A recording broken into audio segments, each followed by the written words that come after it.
www.censo2020ec.com. Esta fue una cadena nacional. 6:59. Y estamos de regreso ya para iniciar. Soy Francisco Rocha.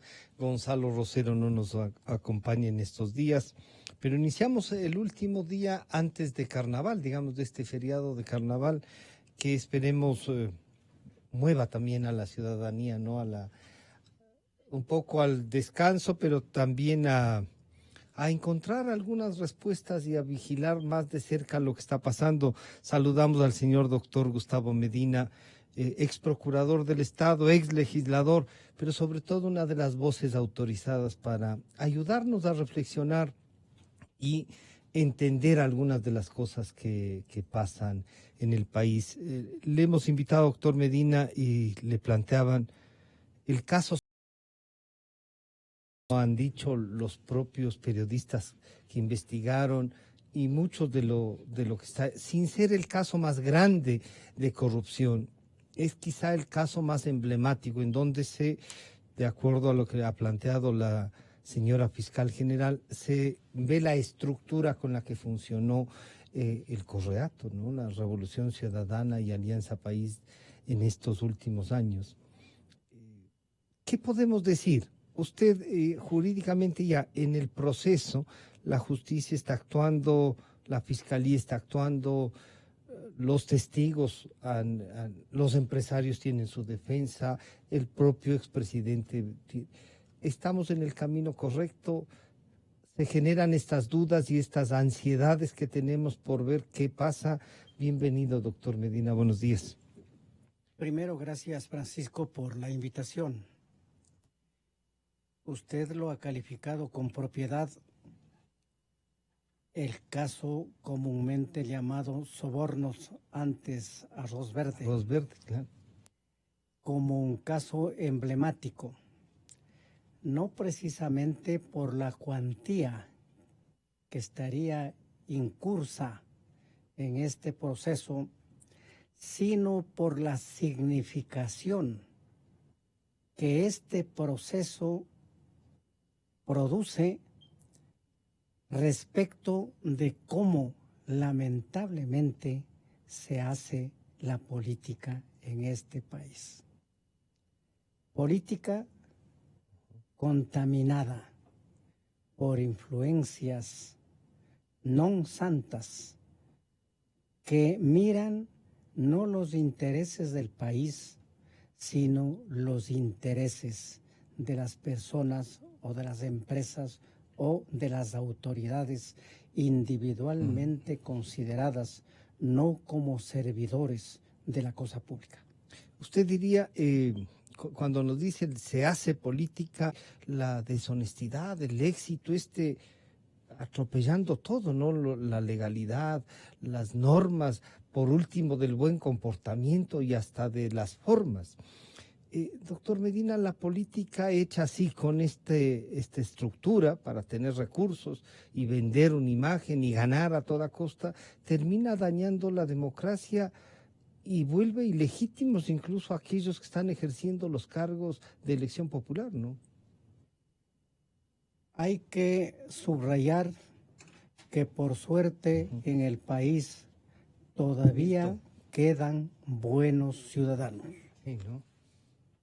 Y dentro de los buenos ciudadanos, buenos políticos que piensan siempre en el país y no en sus conveniencias personales.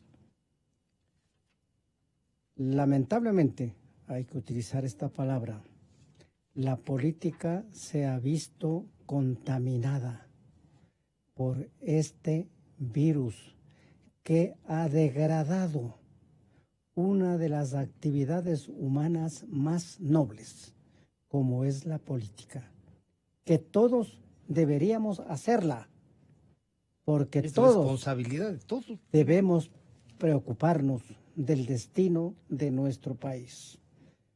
Dolorosamente, esta actividad nobilísima se ha visto degradada por manifestaciones como esta, la influencia del dinero, muchas veces del dinero sucio, en estas actividades. Influencias de otra naturaleza, cuando la política tiene un sustento más allá del sustento jurídico.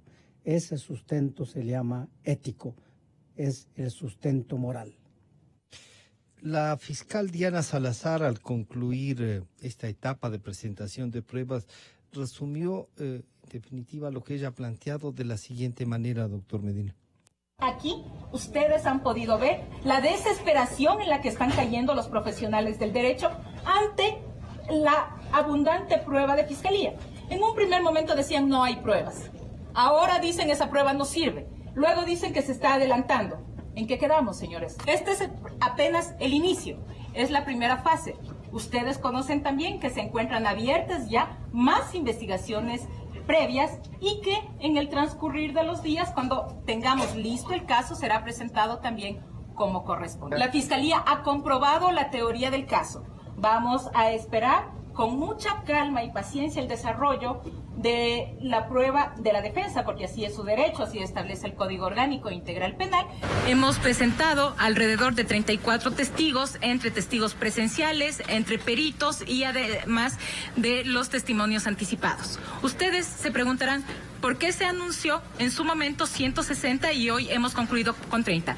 Es sencilla la respuesta, porque con esos 30 tenemos la suficiente prueba para confirmar la teoría del caso, que se trata de una estructura criminal, no lo ha establecido la Fiscalía, sino una perito técnico científica que operó entre el año 2012 y 2016 bajo la modalidad de cruce de facturas y en efectivo recibían sobornos a cambio de que se entregaba por parte de las empresas de ser beneficiarias de contratos. Se adjuntó toda la información que corresponden a las facturas de los proveedores que entregaron el servicio al Movimiento Alianza País, a la Secretaría de Comunicación, para varios de sus proyectos y que fueron cancelados por las empresas, llámese Equitera, Hidalgo, y que ellas no fueron las beneficiarias de los servicios, sino fueron beneficiarias de millonarios contratos. Bueno, esta es ya la definición que hace la señora fiscal general. Está en línea telefónica la doctora Patricia Estupiñán, la directora y editora de la revista Vistazo. Patricia, buenos días. Está con nosotros en el estudio el doctor Gustavo Medina. Desde la información y desde el análisis con el que usted nos comparte al país, ¿usted diría que esta etapa en donde la señora fiscal, ya le preguntaremos al doctor Medina jurídicamente qué nomás significa el eliminar este número de casi 100 testigos que estaban anticipados, digamos, para ser convocados? Pero la fiscal dice, con estos 36 son suficientes, está aprobado el caso, además ya tenemos un perito que dice así funciona. ¿Cómo vemos este accionar de la justicia, Patricia? Buenos días. Buenos días, Gonzalo. La verdad es que de las evidencias que ha presentado la Fiscalía, uno deduce de que sí ha existido un manejo indebido de los recursos en la campaña electoral, porque se prueba que empresas, dicho incluso por los propios empresarios, dieron dinero a terceros para realizar actos proselitistas. Entonces esto sí indica que era un modus operandi de empresas que después hicieron sendos contratos con el Estado y que pasaron a terceros, que no había razón para fiestas, para campañas, para actos publicitarios. Entonces sí se ve que ha habido no solo por lo que presenta la Fiscalía, sino por los testigos que hablan, que ha habido un manejo indebido de recursos. Entonces, yo creo que la Fiscalía ha hecho un buen trabajo en la presentación de las pruebas y en qué basa sus argumentos. Le restará a los jueces, una vez que escuche a la defensa, evaluarlos y definir en esto que es el juicio del siglo por las personalidades que están envueltas. Patricia, le vamos a preguntar al doctor Gustavo Medina si esto que acaba de hacer al cerrar ya la presentación de las pruebas y los testigos, la fiscal, es un tema legal que se puede hacerlo, que es normal, para que después usted nos ayude a decir estas valoraciones. No es un apresuramiento, doctor Medina, que la fiscal diga con estos 36 me bastan, es suficiente, y lo que dice Patricia Estupiñán nos está diciendo sí. Después de escucharla a la fiscal vemos un esquema y al parecer ahí hay un manejo, por lo menos, ha dicho Patricia, indebido de los recursos. Cuando se eliminan a tantos testigos, se pueden volverlos a convocar, los jueces pueden decirnos si quiero que vengan, faltan. ¿Cómo ve esta parte judicial, en cambio, doctor Medina? Primero permítame saludar a doña Patricia, a quien le leemos con verdadera atención sus artículos en la revista Vistazo. Y luego señalar que yo también creo que la Fiscalía del Estado ha hecho una importante labor de acopiamiento de prueba testimonial, de prueba pericial, de prueba documental, para probar lo que los doctrinarios del derecho penal llaman la teoría del caso, que yo simplemente utilizando la dialéctica diríamos para probar la tesis de la Fiscalía General del Estado, que tiene por propósito, uno, demostrar la existencia de una o más infracciones, en este caso del delito de cohecho, que es el objeto de este proceso. Y dos, demostrar quién o quiénes tendrían la responsabilidad en la comisión de esas infracciones en las diferentes categorías de intervención penal que están previstas en el Código Orgánico Integral Penal. De suerte que hacia los dos objetivos debe orientarse la tarea de investigación inicial de la Fiscalía del Estado, y ella naturalmente tiene la facultad de señalar cuál es la prueba fundamental que le ha permitido conseguir estos dos objetivos. Y esta valoración la prueba no tiene por objeto retardar el proceso, sino demostrar la tesis, prueba que desde luego debe en la antítesis de someterse al escrutinio de los procesados para que ejerzan la facultad de contradicción de esa prueba, es decir, la posibilidad de demostrar que esa prueba no corresponde a la verdad o no ha sido debidamente actuada. Creo que estamos a puertas de este segundo momento en este proceso, para luego de él llegar en la dialéctica a la síntesis, que sería la manifestación que el tribunal, en este caso la Sala de la Corte Nacional de Justicia, ha de hacer mediante una sentencia que o ha de condenar a todos o aparte, o ha de declarar o ha de reiterar la inocencia, dicen ahora los doctrinarios del derecho penal. De suerte que este es el proceso, y no hay que admirarse de que se hayan solicitado 160 testimonios y ahora queden una menor 36, cantidad, ¿no?, de ellos, porque lo que interesa desde una y otra parte es probar los hechos y las responsabilidades, y de los otros desvirtuar esas pruebas, que ese es el principio de contradicción. Patricia, saludamos también a la doctora Mariana Yepes, que se integra a este diálogo. Patricia, el doctor Medina dice, sí, se están cumpliendo, no hacía falta, pero el dicho popular de lo que abunda no hace daño, parece que en cambio en el tema de los juicios podría retrasarlos y evitar que en cambio este otro proceso que el doctor Medina lo ha señalado claramente, la actuación de la defensa de cada uno de quienes han sido citados o iniciados en este juicio. La percepción ciudadana, un poco como dice, esos 130, ¿por qué será que ya no les llaman, no es cierto? ¿Cuál es la percepción, Patricia?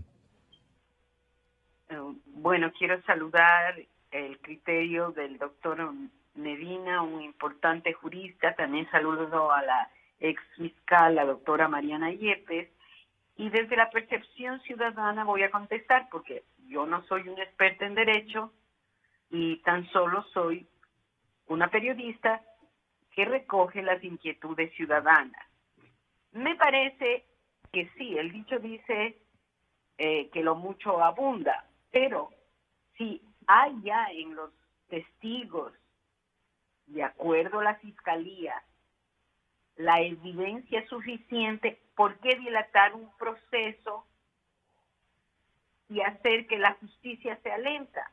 Yo creo que la justicia, para ser efectiva, tiene que ser rápida, porque en las dilatorias se cometen injusticias. Entonces, yo sí creo que si ya la fiscal considera que tiene los elementos de convicción para probar su tesis, está bien. No necesitó, fueron suficientes los testigos. Y al haber cerrado, no, y que están algunos pasándose de agache. Tal vez periodísticamente se podría investigar y a lo mejor a futuro investigar judicialmente esos casos, pero en lo que nos atañe este rato al caso Sobornos, me parece que hay que respetar a la Fiscalía en términos que considera que ya probó su caso en esta parte del proceso. Y diríamos, está probado también, porque como es un juicio también mediático y que va a haber estas discusiones como las que estamos teniendo en esta mañana, Patricia, ¿está suficientemente analizado para que la ciudadanía diga no hay aquí una persecución, sino el ejercicio de la justicia y la justicia comience a reivindicarse?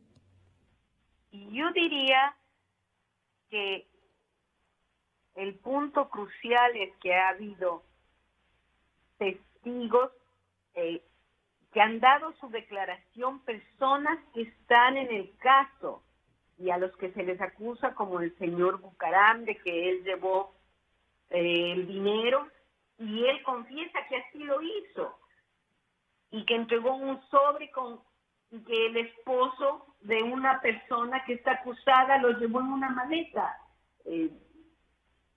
Si se decía que se dudaba de esto y que esta persona está acusada y la persona que entregó el dinero lo confirma, me parece que las evidencias son bastante claras. Tan es así que hoy no se niega, incluso a nivel del entorno del expresidente Correa, que los hechos se dieron. Ahora lo que se está discutiendo es que si la prueba era buena, no era buena, pero los hechos pasaron. Y son hechos que tienen un tufo de indebido. Y que es indebido es un delito grave. Y eso es lo que quiere Medina, un análisis de las declaraciones que dio al terminar la fiscal general. Y lo está diciendo, está suficientemente probado. No quiero abundar en esto que ya está probado con los peritos. ¿La fiscal se puede guardar unos testigos o ya no tiene opción de volver a usar? Y el doctor Medina nos decía, esto es lo que la fiscal ha estructurado, considera probado y ahí están. Pero nos quedó este sabor, como es mediático el tema también, de qué pasó, por qué les retiran, ¿no? Bienvenida, buenos días. Buenos días, Francisco, muy gentil por invitarme y un saludo cordial al doctor Medina y a la señora Patricia Estupiñán. Un gusto compartir con ustedes. Sí, yo le escuché a la señora fiscal su posición respecto de que ya no presentaría más pruebas. Son las pruebas de carácter testimonial. Ella había anunciado más de 100 y dice que con los 30 que tiene está suficiente. Bueno, la investigación de la fiscalía tiene estrategias, ¿no? Y entonces consideraría de que estas, precisamente los testimonios que presentó, eran los principales y eran suficientes. A veces también sucede que no van todos los testigos y eso no podríamos saber, ¿no? ¿Pero pueden negarse algunos testigos? Bueno, algunos sí y otros cuando considera que no es de tanta importancia la presencia de ese testigo, pues la persona que está llevándolo, ya sea de la fiscalía o de la parte acusadora o de la parte de la defensa, bien podría prescindir de ellos, ¿no? Es usual en las audiencias que el fiscal o la fiscal diga yo voy a prescindir de ellos. Eso no es ninguna No novedad. debe llamarnos no es la ninguna atención. novedad. Ya. Exactamente. Lo que quizás llama la atención es por el número, ¿no? Entonces estaría prescindiendo de alrededor de 100 personas. Claro. Pero a lo mejor estas 100 no eran tan trascendentes porque como ha hecho como menciono, su estrategia y ha trazado su investigación y luego su acusación, yo creo que debe estar fundamentada, ¿no? No olvidemos que la presentación de las pruebas, tanto de las pruebas testimoniales como de las documentales, se hace en la audiencia preparatoria de juicio. Entonces no puede haber testigos sorpresas a menos de que sea una prueba nueva.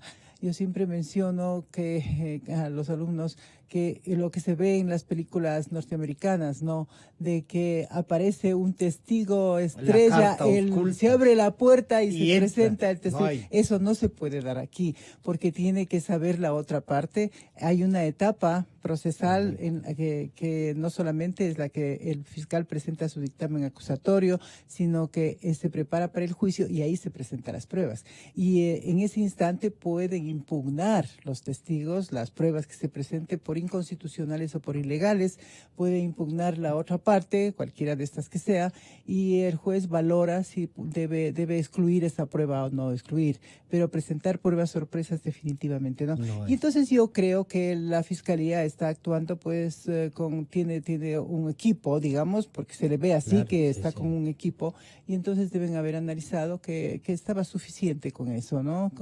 Yo creo que declararon los Los principales. Los principales, exactamente, y ellos deben ser, ¿no? Considero que con eso ella ya va a presentar Si su usted alegato es- final. Si usted estuviera en el ejercicio de la fiscalía, como algunos dicen, debería volver la doctora Yepes. Es algo imposible Es- por todo, porque es la única autoridad que no puede Que no ser puede reelegida. reelegida, bueno. Ahí está. Pero, ¿usted habría prescindido Eh, de estos? Depende, ¿no? Yo Sí. no le podría decir, pero yo creo que en algunas circunstancias sí se prescinde. Ahora yo estoy en el otro lado de la Claro, mesa sí, sí. y muchas veces he asistido a las audiencias y también se prescinde por parte de la defensa o por También. parte de la acusación, se prescinde. Pero siempre analizando, ¿no? Porque ya se considera suficiente con eso. Y a lo mejor también hay testigos que son Podrían un dañarles. exactamente, ¿no? Porque tanto la fiscal como los abogados ejercen este instante, es un ejercicio profesional. Claro, claro. Ya Este sí. dejó, exactamente, ya dejó de ser investigadora, de ser la funcionaria investigadora, es- que es la esencia, la característica fundamental del fiscal, y llega a ser una litigadora, una litigante que va a sostener su investigación. Después de Claro, haber, después de haber ya autoevaluado, estructurado la- ahora ya, sí, en la etapa anterior hace una autoevaluación de su trabajo y acá presenta una acusación. Y como es litigante, hay Este es el estrategias. caso, claro. Es unas estrategias de su litigación, ¿no? Y no le voy a decir cuál sería la estrategia porque pueden estarnos oyendo. Nos están oyendo. Y sin haber visto Claro, el proceso, yo no exacto. podría decir. Doctor Medina, la estrategia, entonces, la fiscal dice, ya estamos en la etapa esta, vamos a litigar. Y una de las que más se han atacado de estas pruebas presentadas es, obviamente por los abogados que defienden a los encausados, es el tema de esta perito que describe, después de varias entrevistas, describe esta es la estructura, confirma la estructura que pensaba la fiscal. Esta prueba que dicen no conoce, es una mera, qué sé yo, idea que se genera, puede ser una buena escritora, una buena guionista, dirían algunos, pero esta prueba, ¿qué valor tiene? ¿Qué sentido puede dar un juez? Y ahí le diría, como le preguntaba a Mariana, si usted fuera el procurador y está también ahí, ¿qué haría con esa prueba? La prueba debe ser analizada por el juez o tribunal en conjunto y a la luz de lo que se llaman la sana crítica. Y sobre todo, la prueba testimonial no debe quedarse solo en el análisis de la forma, sino de su contenido y del sustento científico y técnico que cada contenido del pronunciamiento pericial tiene. Eso es lo que tiene que apreciar el juez. De nuevo modo que resulta aventurado, pues de antemano decir, esto no tiene valor. Pero sería el rol de los abogados de la Naturalmente, defensa, ¿no? Están en el escrutinio, he dicho, de los procesados, que a través de sus abogados pueden hacer las impugnaciones que sean del caso, pero asimismo con las estructura impugnaciones deben tener el suficiente sustento jurídico, técnico y científico. Por eso, la esencia de todo proceso, especialmente de un proceso penal, está en el ejercicio del derecho de contradicción.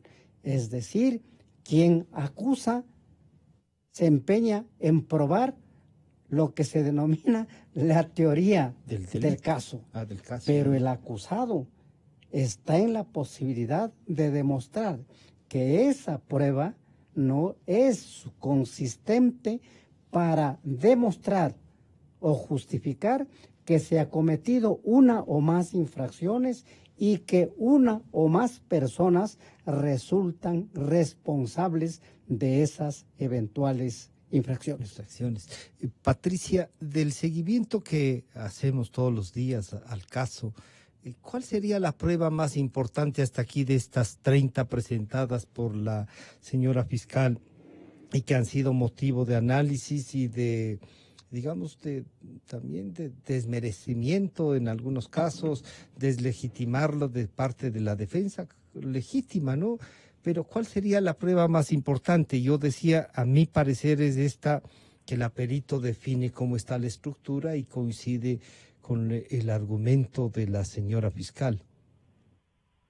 Bueno, yo creo que esto de cómo está la estructura es algo que no es muy conocido o tal vez es novedoso aquí, pero para quienes hemos leído los procesos que se han realizado, por ejemplo, en el Brasil, en contra de la estructura criminal que montó el presidente Lula da Silva y su partido, en el caso Lava Jato, uno ve que también se usó este esquema que estaba mencionando la perito, y que tal vez aquí, yo no sé,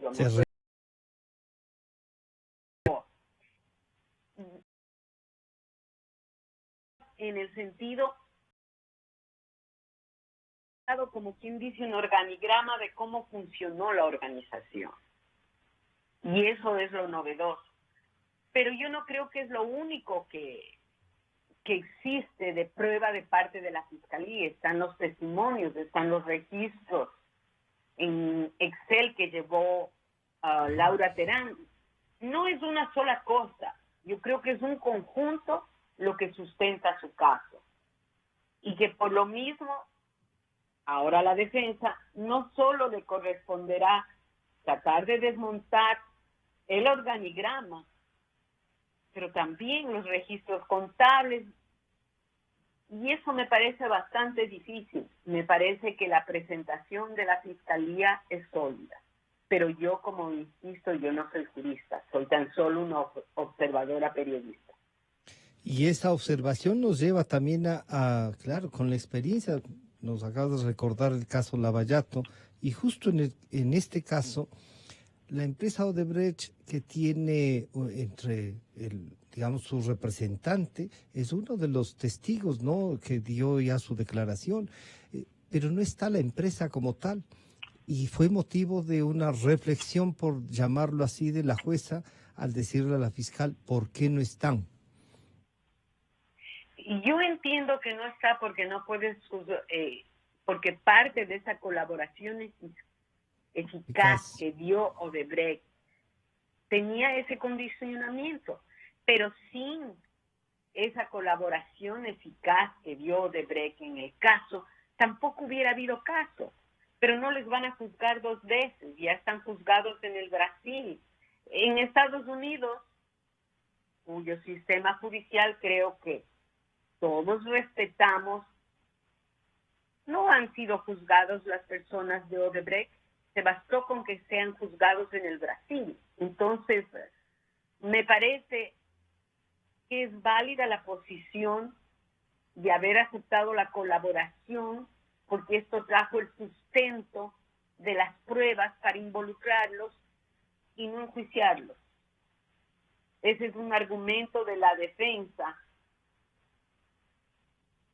pero no me parece que es correcto.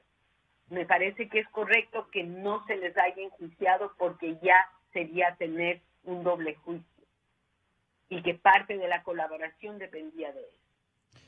Claro, doctora Yepes, argumentado así como lo hace Patricia, uno dice, sí, bueno, están colaborando, pero ¿y se iniciará otro proceso para la reparación en cambio de lo que han hecho, o este acuerdo que hasta ahora no conocemos, en este acuerdo de colaboración eficaz firmado por los representantes de los que están siendo juzgados? Pues, entonces uno dice ahí, como que se salvaron o no se salvaron. ¿Se puede después de esto iniciar otros procesos por otros daños y a propósito de la sentencia que se venga? Bueno, en esto yo quisiera dejar sentado mi criterio personal también, ¿no? En que si bien firmaron el convenio de colaboración eficaz, fue para un caso, ¿no? El caso original, el de asociación ilícita, me parece aquel en que se juzgó por primera ocasión al ex vicepresidente de la República.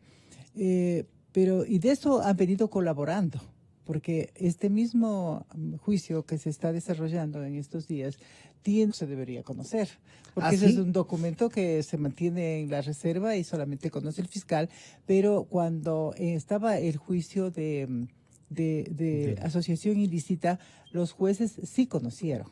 Entonces me pareció importante, sí conocieron, porque hubo un día, eso se dio a publicidad, un día en que señalaron para conocer. Y conocieron con los términos de la colaboración. Pero sigue siendo eficaz. reservado. Exactamente, para la ciudadanía pues sigue siendo reservado. No eso no se incorpora al proceso.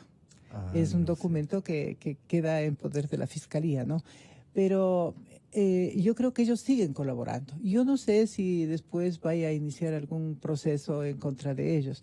Lo que sí hay que dejar claro también es que la reparación integral siempre será producto de una sentencia condenatoria. Siempre. Si es que no hay una sentencia condenatoria, es indispensable una sentencia condenatoria. Ahora hay vías por las cuales se le puede hacer, aparte del juicio penal, se podría iniciar un juicio exactamente de reparación de daños, de eso, pero como reparación integral a la víctima solamente luego de una sentencia de carácter penal y de carácter condenatorio. Entonces, ese es uno de los efectos. Recordemos que antes, y una de las situaciones, digamos, positivas dentro del avance de la legislación procesal penal, porque antes, para iniciar el juicio de daños y perjuicios en contra de la persona que había cometido un delito, se requería la sentencia de carácter penal condenatoria y luego iniciar otro juicio Ahora, inmediatamente, la reparación integral es parte de la condena. Entonces, sí, tiene que estar determinada en la sentencia. Y también el fiscal tiene que hacer prueba del monto de la reparación O sea, integral. que deberíamos Porque no es saber así que cuánto es. exactamente, no es así que los jueces van a poner una reparación, una cantidad a su criterio. Debe haber una prueba sobre eso, ¿no? Y hay muchas ocasiones en que son delitos en los cuales no se ha aprobado y los jueces fijan una cantidad ideal, ¿no? Una suma que a Uno veces que podrá no decir, compensa los daños. Ya. Sí, pero eso es importantísimo. Respecto de las pruebas, esto del análisis criminológico, más o menos Sí, es sí. la que ha hace presentado la la perito, perito, ¿no? Sí, yo creo que debe ser, es una prueba nueva en nuestro sistema procesal que la fiscal ha traído a este caso.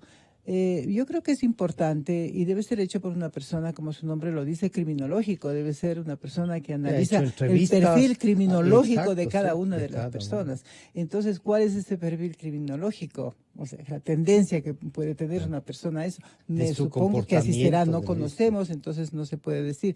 Pero ese diseño que hace de la forma como se ha desarrollado el delito y de las personas involucradas, y ya tenía claro la fiscal cuando hacía sus Sí. declaraciones anteriores, ¿no? Y Entonces parece esto que le corrobora su peritaje posición. confirma que La posición sí, de la ella. posición de la fiscal. Entonces los jueces sabrán analizar debidamente y también puede la otra parte, o sea, todos los procesados, los 20 procesados que están al frente de la fiscal, ellos pueden desvirtuar, porque esa es su finalidad, y desvirtuar y actuar profesionalmente, prueba a además. favor Ya. y impugnar eso, pero debieron haber impugnado cuando ella estaba presente, ¿no?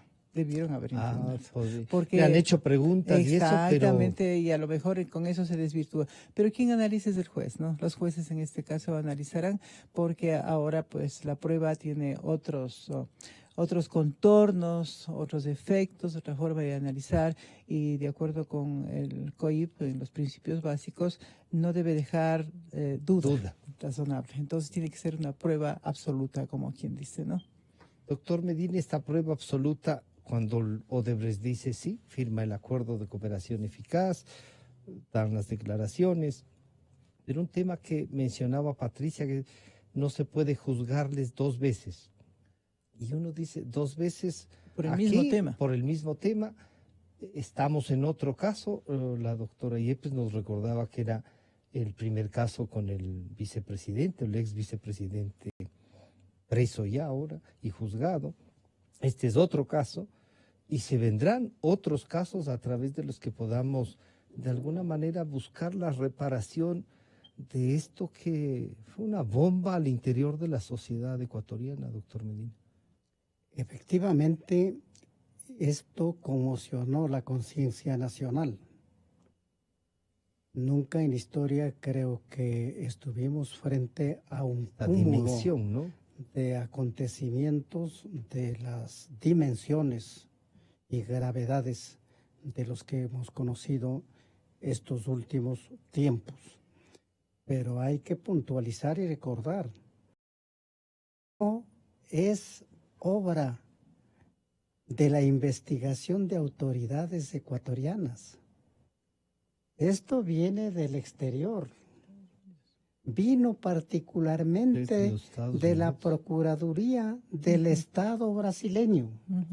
Y vino especialmente del Departamento de Justicia de los Estados Unidos de América. Ellos fueron los que dotaron, al menos en su inicio, de los insumos a las autoridades ecuatorianas para que puedan instaurar los procesos que hasta este momento han sido levantados, que no serán los únicos, porque la propia Corte Nacional de Justicia mandó a la Fiscalía que haga investigaciones de otros hechos que se habrían cometido en el decurso de los últimos tiempos. Esto es fundamental hacerlo. Consecuentemente, hay que esperar los acontecimientos y nuevos procesamientos. Hay hechos. Hasta este momento no ha sido procesada Odebrecht, con el argumento que usted señala, que podría ser discutible desde el punto de vista de que dicen de que se le juzgó en otro país y bajo otros hechos. Pero la situación es que han avanzado procesos. En cada uno de los países, además. Que además en Brasil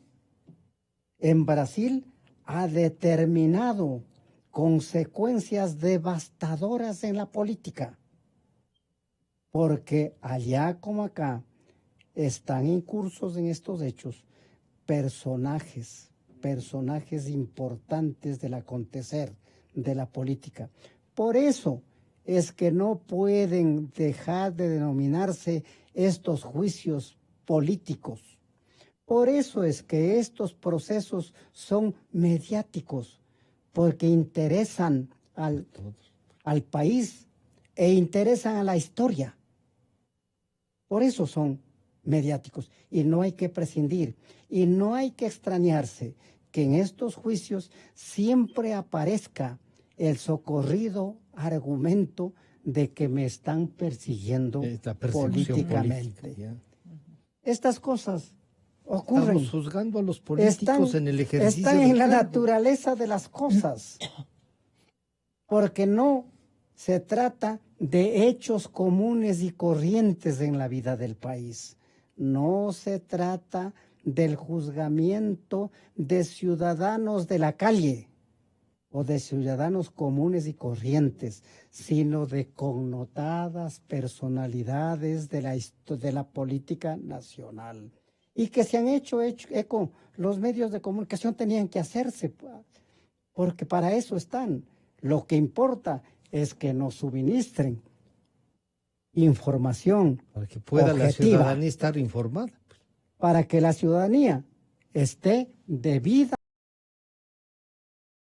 no para influir en el criterio de los jueces, sino para que se haga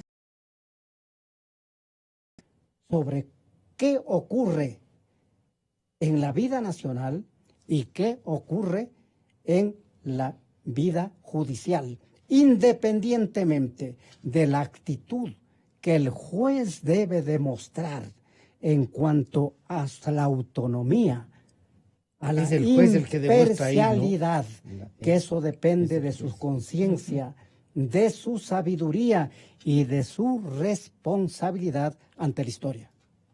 Patricia, con estos principios que el doctor Medina y la doctora Mariana Yepes nos dicen, estamos informando, seguimos, ¿se ha desvirtuado aquello de que hay una persecución política, una judicialización de la política, o todavía quedan estos rezagos de dicen, no, sí parece que hay aquí una persecución, no quieren que sea candidato, y nosotros decimos, no, que venga, es un momento de definición, el país debería juzgarlo también políticamente. Me parece que siempre hay ese argumento de las personas políticas de que el rato que caen en una investigación judicial es una persecución. Desafortunadamente han habido demasiados casos de que eso sí ha ocurrido, de que se eliminan a rivales políticos a través de la justicia. Esa parece ser una característica en América Latina. Sin embargo, también políticamente muchos políticos populistas se han creído que están sobre la ley y que gracias a investigaciones que se originaron en otros países, nosotros hemos tenido estos insumos, ya sea a través de la prensa y también de la justicia local, de que hubieron actos indebidos y que deben ser juzgados de esos actos indebidos indistintamente de la popularidad de los políticos.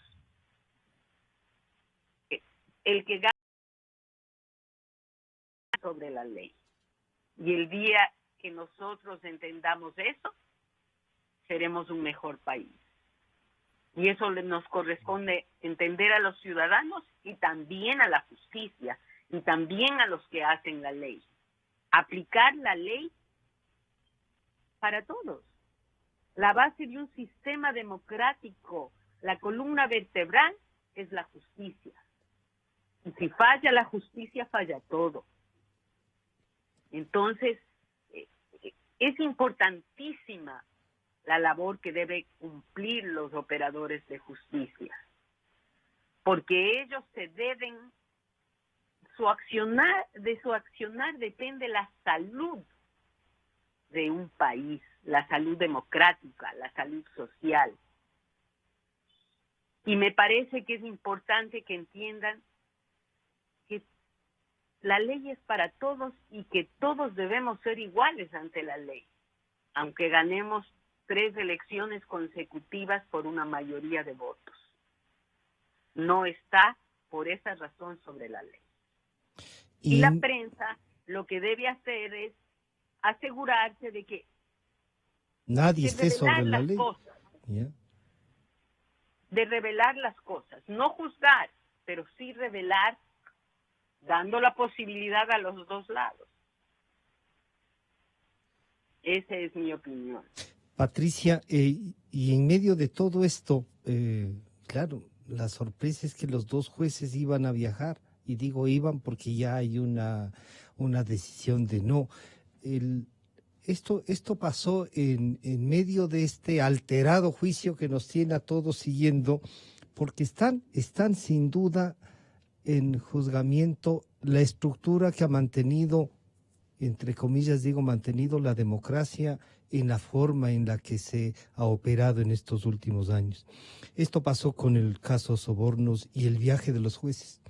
Esta vez no se trataba de ningún recurso interpuesto por la defensa de los acusados. Esta vez el motivo de la posible suspensión de la audiencia del caso Sobornos iba a ser la ausencia de quienes precisamente deben emitir sentencia.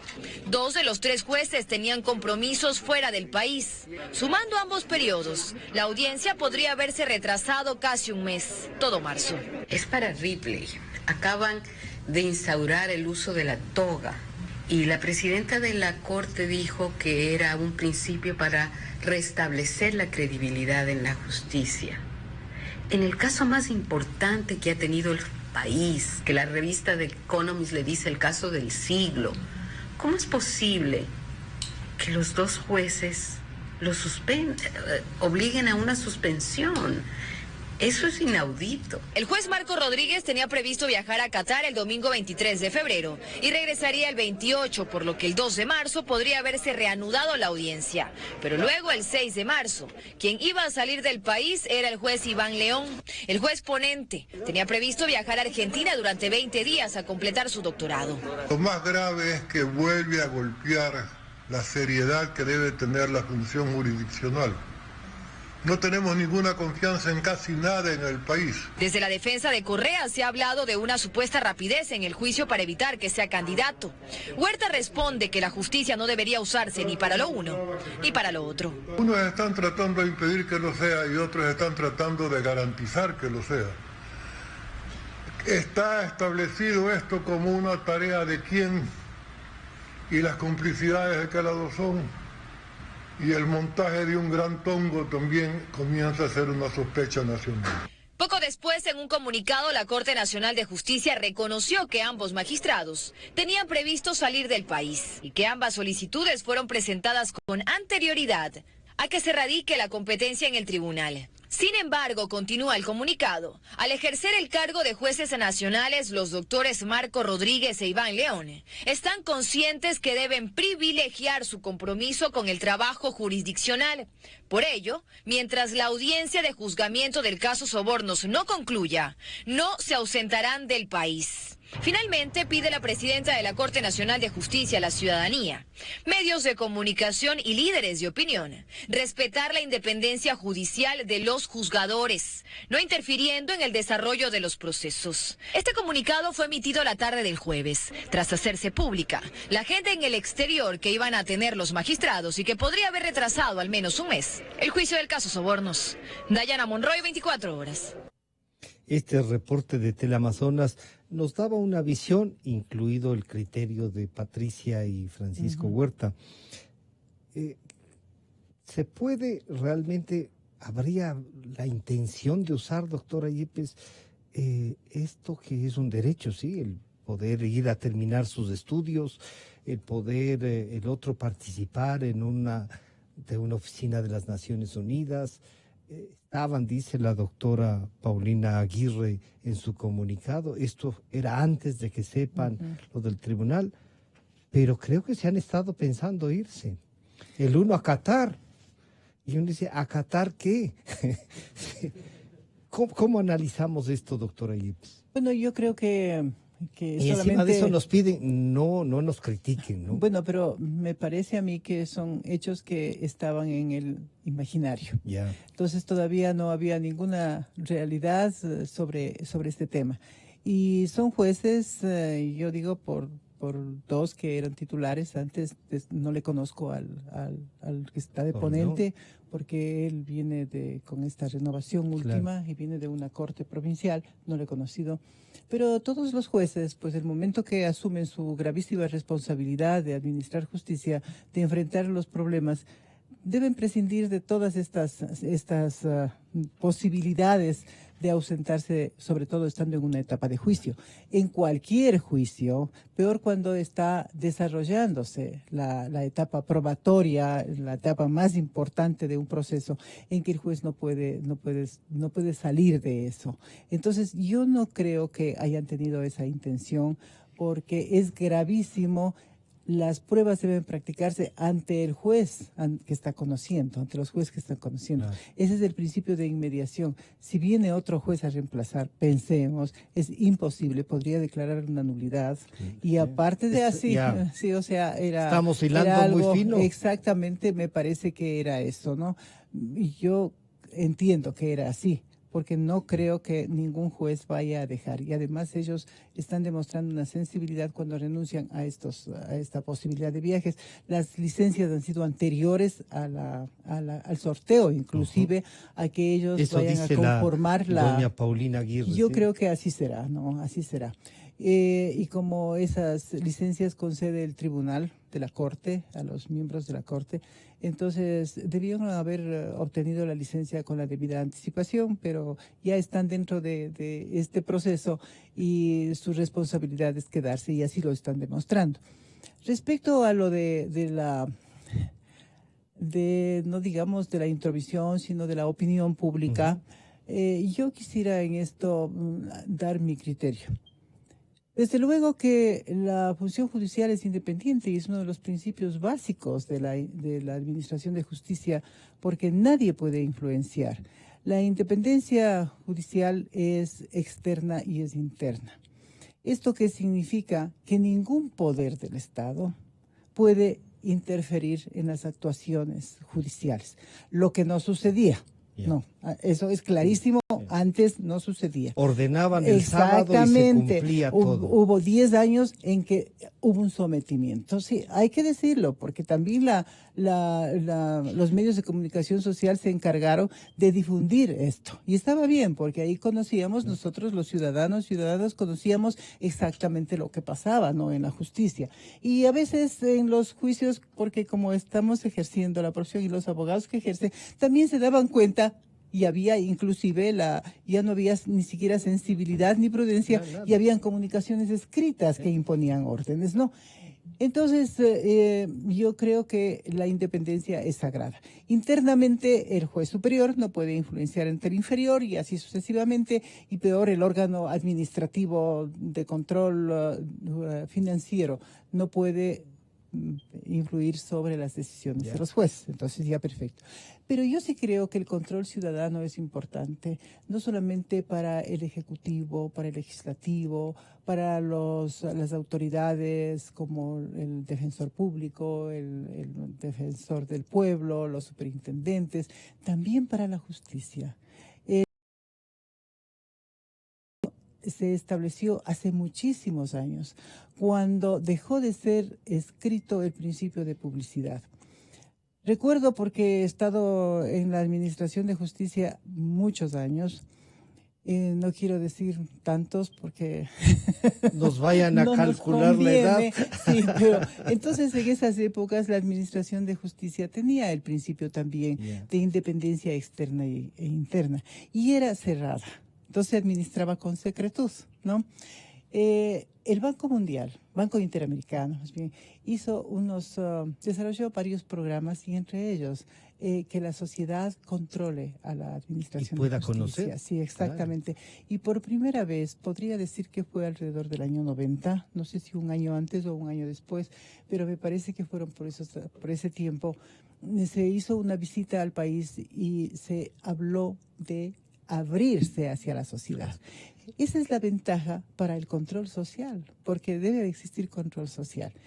Desde luego existe ahora una norma en el Código Orgánico de la Función Judicial que impide las grabaciones dentro de las audiencias. Y la publicidad no puede darse, naturalmente, siempre hubo esa excepción y me parece perfecto en los delitos sexuales, en los delitos de... Porque se puede revictimizar a la gente. Exactamente, y también los de seguridad del Estado.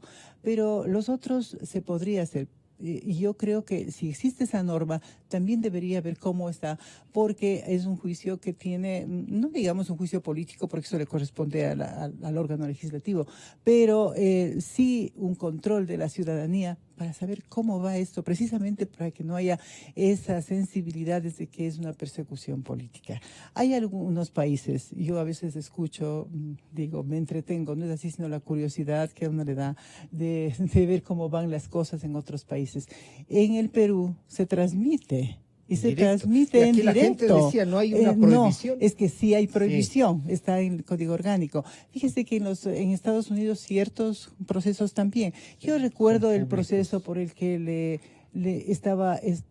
se discutía la prisión preventiva de Lula. Claro. Esa fue una transmisión directa desde la Corte Suprema y además con criterios tan extraordinarios sobre el derecho de la libertad, el momento procesal en que se puede decir que también es un aprendizaje, no solamente para que la ciudadanía conozca, sino también los abogados conocer cómo se desarrollan estos temas. Yo creo que esto sí debería darse a publicidad, transmitirse públicamente, precisamente para evitar más esas que publicidad sugerencias. Manera de información a directa. manera de información directa. Debe haber esto debe hacer pensar al legislador para que haya una excepción.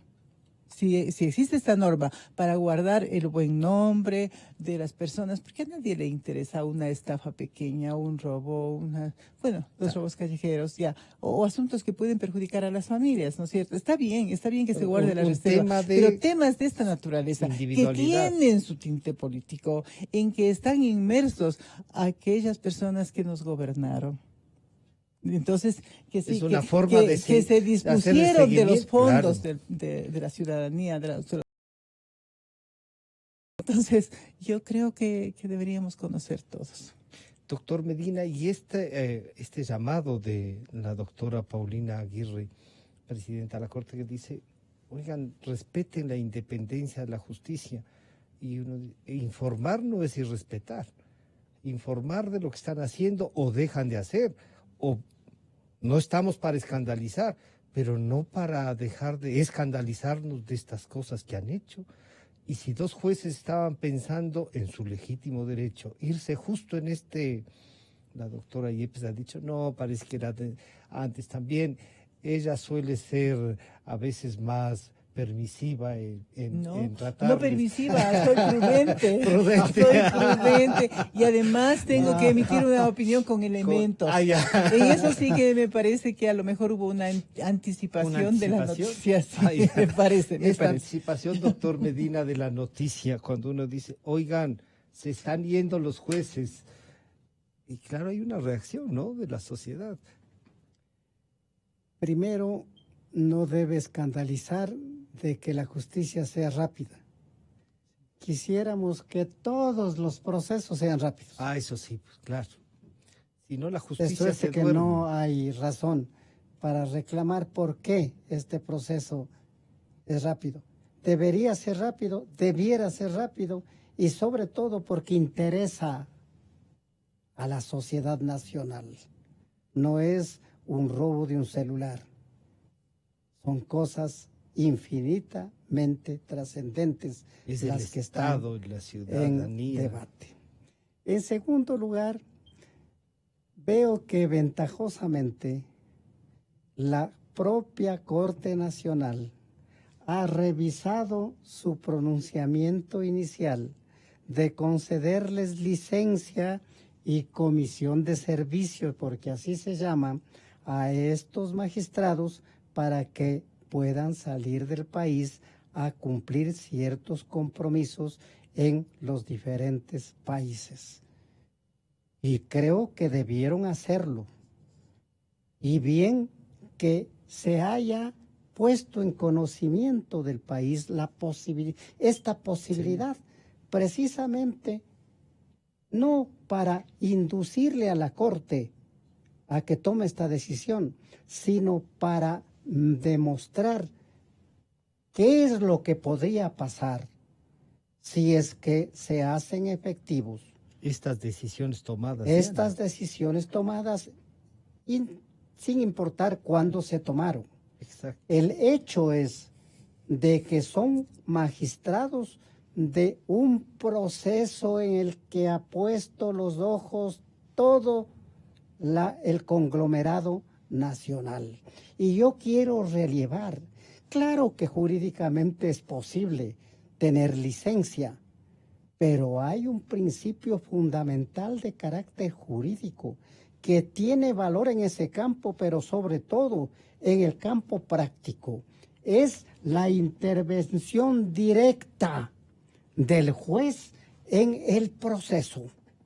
El proceso se compone de varios actos y en todos estos actos debe estar el juez para que vaya apreciando Claro, sino que dice la en doctora esencia Yepes, puede causar hasta la inmediación, nulidad. claro. No creo que podría casar porque habría una subrogación legal, pero el hecho es de que jueces temporales que vienen a reemplazar tendrían que informarse de lo ocurrido antes y los que se fueron tendrían que venir a informarse de lo que ha ocurrido en los nuestra otros ausencia, temporales. lo cual es contrario a este principio que en la doctrina se llama la inmediación, al que le doy yo un valor realmente jurídico, pero sobre todo un valor práctico. Los jueces deben estar en todo momento en el proceso, en cada una de las actuaciones del proceso, para que vayan dándose cuenta de los hechos, de sus circunstancias, porque un juez, por ejemplo, puede apreciar el grado de sinceridad con que un testigo está actuando con las propias manifestaciones externas de ese testigo. Analizará incluso su forma, ¿no? Estoy señalando simplemente ejemplos para relievar que con esta decisión de la Corte se ha preservado un principio jurídico y práctico fundamental. Nadie les está negando a estos magistrados la posibilidad de que puedan cumplir sus compromisos de perfeccionamiento profesional.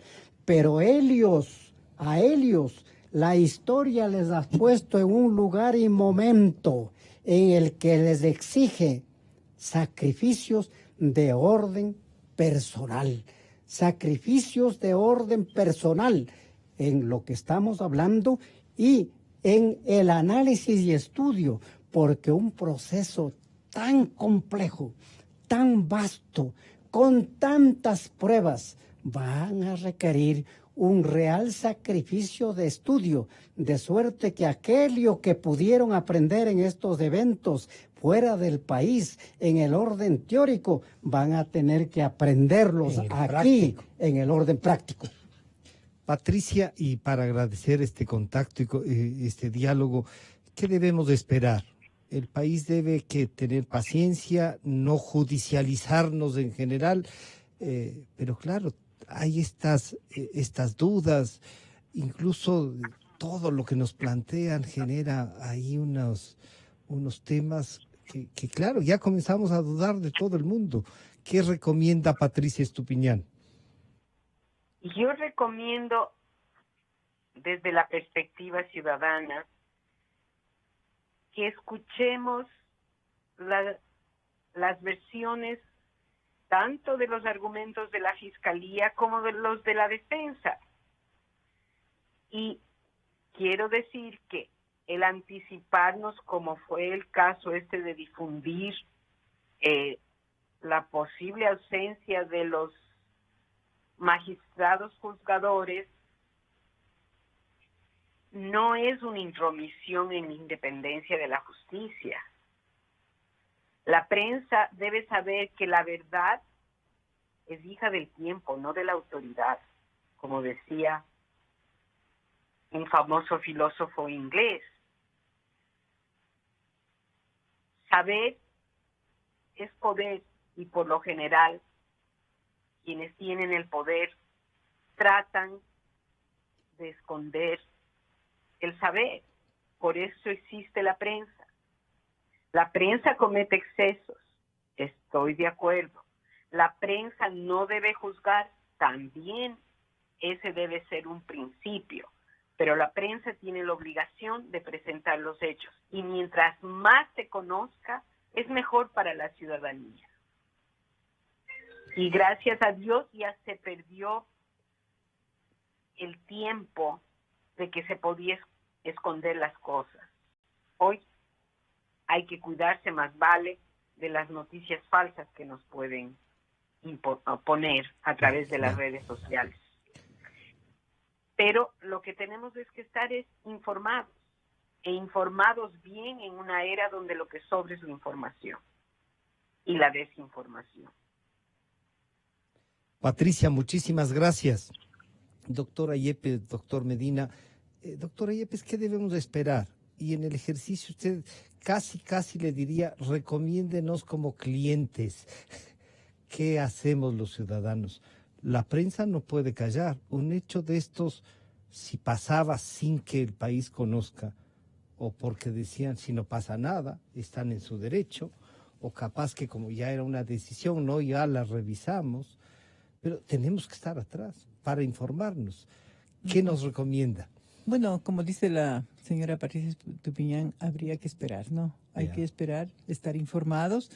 Y viene una etapa muy interesante, ¿cuál es la de impugnación de toda la prueba presentada por la acusación, que es la Fiscalía? Van a actuar Entonces, ya ahí los eso sí me parece que es muy interesante.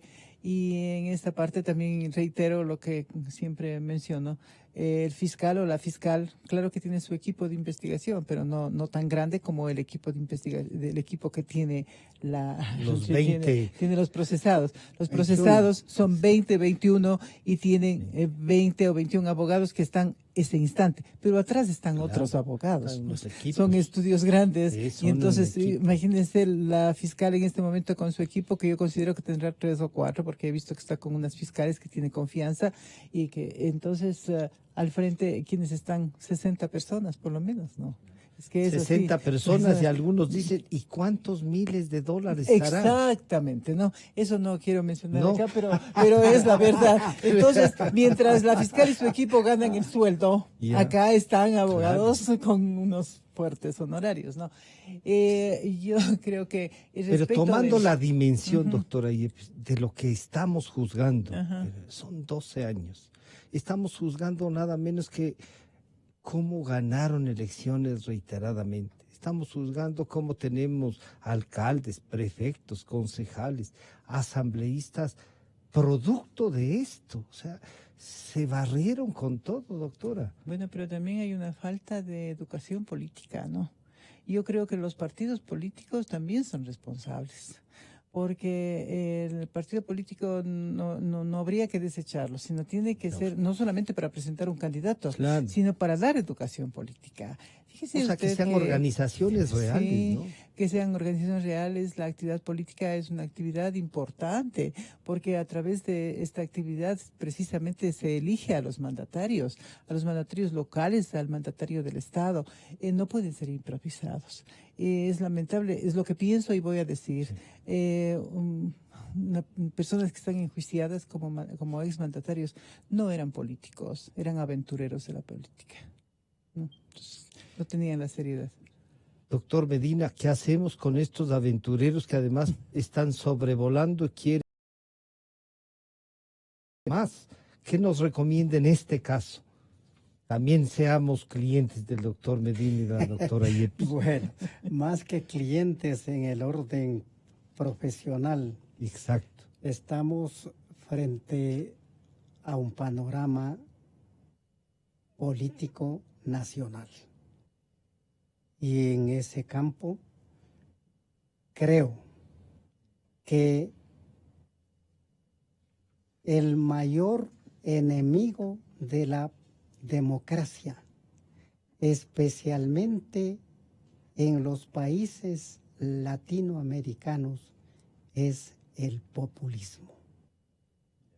Es decir, el aparecimiento de salvadores que logran vender a un pueblo angustiado una serie de ideas que les hacen pensar que la felicidad está a la vuelta de la esquina. Y eso no es cierto. Ojalá, con lo que hemos vivido en la historia inmediata y en la historia mediata, pueda el pueblo ecuatoriano tener la suficiente experiencia y sensatez en el momento en que tiene que designar a sus autoridades. Esas autoridades deben estar adornadas de atributos de patriotismo, de atributos de moralidad, de atributos de sabiduría. ¿Coincidiría usted que no aventureros entonces? Hay que evitar precisamente los aventureros en la política. Y eso, en este momento, es una tarea realmente ímproba, porque se han acabado virtualmente los partidos políticos.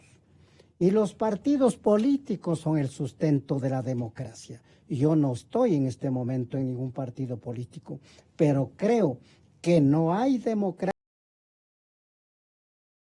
que sean el centro de la investigación de la realidad nacional, de la exposición de planteamientos para la solución de esos problemas y de formación de líderes políticos que tengan los atributos que he señalado. No se está negando a nadie la posibilidad de ser presidente de la República, pero para ser presidente de la República, para ser legislador, para ser miembro de una junta parroquial, hay que tener los atributos que he señalado, naturalmente en las dimensiones que las circunstancias determinan para cada caso.